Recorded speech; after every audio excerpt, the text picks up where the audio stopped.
আজকে আমি আপনাদেরকে দেখাবো কিভাবে বাসায় বানিয়ে নিতে পারবেন ফিলিপাইনি ন্যাশনাল ডিশ চিকেন আদোবো। তাহলে দেখতে থাকুন ফুল রেসিপি।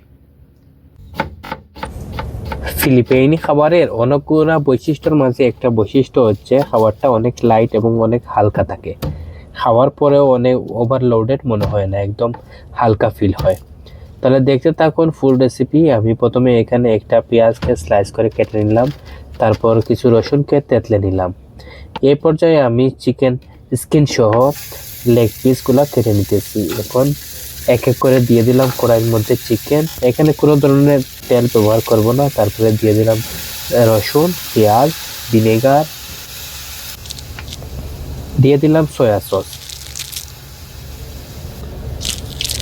দিয়ে দিব 2টা তেজপাতা, অল্প কিছু গোলমরিচ আস্ত, পরিমাণ মতো পানি। তারপরে ঢাকনা দিয়ে আমি এটাকে 30 মিনিটের মতো রান্না করব। 30 মিনিট হয়ে গেছে, দেখতে পাচ্ছেন কিরকম। আগে আমি লবণ দিই নাই, এর জন্য অল্প একটু লবণ দিলাম। গার্নিশের জন্য দিয়ে দিলাম পেঁয়াজের পাতা। তারপর নামিয়ে আমি গরম গরম ভাতের সাথে পরিবেশন করব।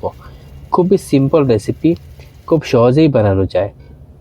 আর ফিলিপাইনি রেসিপিটা আমি মনে করেছিলাম যে খেতে কেমন হবে জানি না, তাহলে দেখবো আসলে কেমন। প্রথমবার আমি টেস্ট করব ফিলিপাইনি রান্না। কেমন হয়েছে অবশ্যই কমেন্ট করে জানাবেন। এই মুহূর্তে টেস্ট করার পালা। প্রথমবার আমি টেস্ট করতে যাচ্ছি ফিলিপাইনি চিকেন আদোবো, তাও নিজের হাতে বানানো। বিসমিল্লাহির রহমানির রহিম। খুব সফট। বিসমিল্লাহ।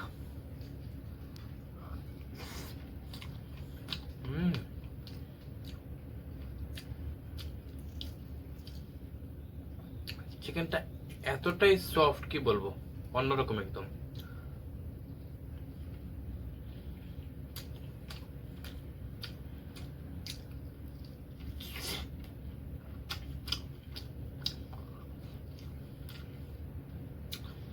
আমি যদি এটাকে রেটিং করি তাহলে আমি রেট দেবো নিজের হাতে রান্নাকে 10-এর মধ্যে 9।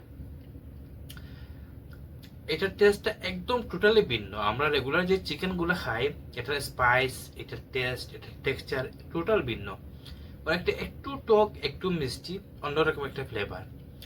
যারা নতুন নতুন ফ্লেভার পছন্দ করেন, ভিন্ন দেশি খাবার পছন্দ করেন, তাদের কাছে অবশ্যই ভালো লাগবে। আর যারা বেশি তেল মশলা পছন্দ করেন, তাদের কাছে অবশ্যই ভালো নাও লাগতে পারে। তবে আমার কাছে সুপার লাগছে, খুব জুসি। টাটা, বানিয়ে খান। আল্লাহ হাফিজ।